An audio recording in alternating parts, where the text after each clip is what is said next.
you, geeks! Rhythm of War was released last week, and I read it in 3 days. I've got the caffeine patch. You can stay awake for days with no side effects. In truth, I cheated, reading the preview chapters. The book also has a slow build, so unlike Oathbringer, I could set it down at points and sleep. This might be off-putting to some, but my sanity enjoyed a break. To balance the darkness in the book, I took long hikes around the city parks, calmly engrossed in the rhythm of war. Until the Sanderlanche, of course. People actually stopped to ask if I was alright. And that was just the start of the Sanderlanche. Since I gave up being stoic for 2020, I retreated indoors to finish the book. I will do my best to give a non-spoiler review. What I mean by non-spoiler is no specifics about Rhythm of War or Dawnshard. Everything else in the Stormlight archive is fair game. And I will speak about generalities. If that sounds too spoilerific, come back after you finish the book. Bye! Dawnshard. The question many people are asking is, do you have to read Dawnshard first? Having read it, I don't think that you do. One good reason to read Dawnshard in quick succession with Rhythm of War is the Lopen is barely in Rhythm of War. Tragedy, I know. But it's a sacrifice I am willing to make. But he's in Dawnshard. Pacing.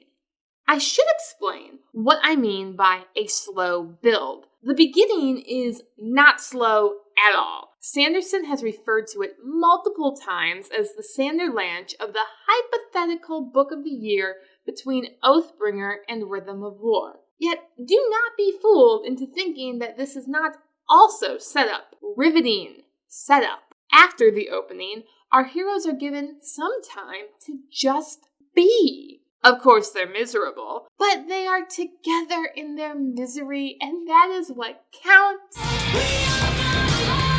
This fixes a chief complaint I had from Oathbringer, that Adolin and Kaladin never really talked just as friends. What some may call fluff, I call essential character moments to revel in what our heroes have and have not achieved. Then they set off on adventures similarly paced to The Way of Kings.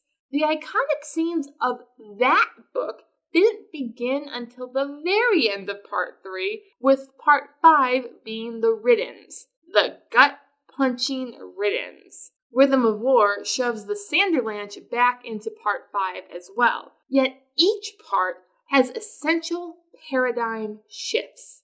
Character arcs. Sanderson does a good job of giving each and every character an arc. What he's a bit sparse on is showing some characters' arc. Some of your favorites are left waiting in the wings while lovable red shirts take the stage. I have confidence that they'll show up for Book 5, mostly.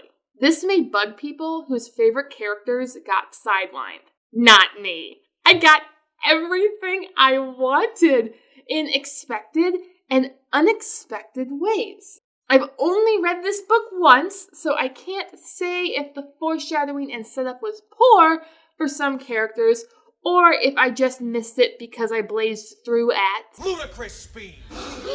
My advice? Read carefully.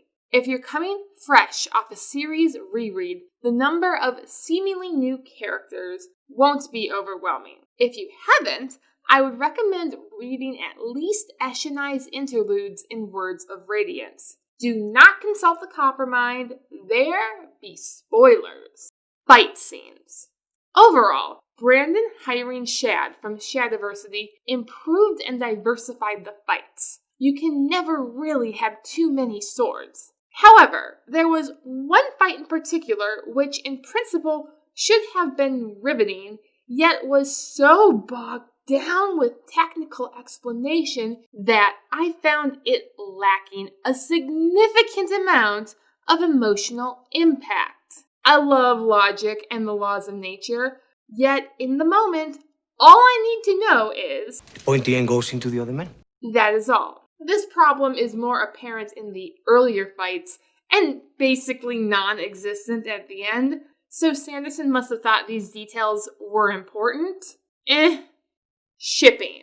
The love triangle is dead, and I couldn't be happier. Cal remains Eurythero's most eligible bachelor, and it is wonderful. This book does feature at least 3 pairs of couples doing relatively well. They are, of course, living in a Sanderson book. This book is also the first one I'm aware of since Warbreaker where things get intimate. Is this a kissing book? Not inappropriate. After all, this is Sanderson. So if you're looking for more spice to your Sanderson, this won't disappoint.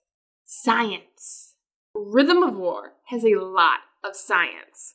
Not boring, smelly biology like Dune, but crisp, clean physics. If you enjoy educational television, science rules. You'll probably enjoy this. My mother was a physics teacher, so I grew up with lasers, rockets, tuning forks, Van de Graaff generators, and Newton's cradles for toys. Naturally, I had a blast with this part of the book, but I understand if most people find it dull. You've obviously never toilet papered your school's gym for class credit. The end. The book has one. It is not the book of endless pages, alas. The ending filled me with equal parts satisfaction and dread. I did do one spit gag.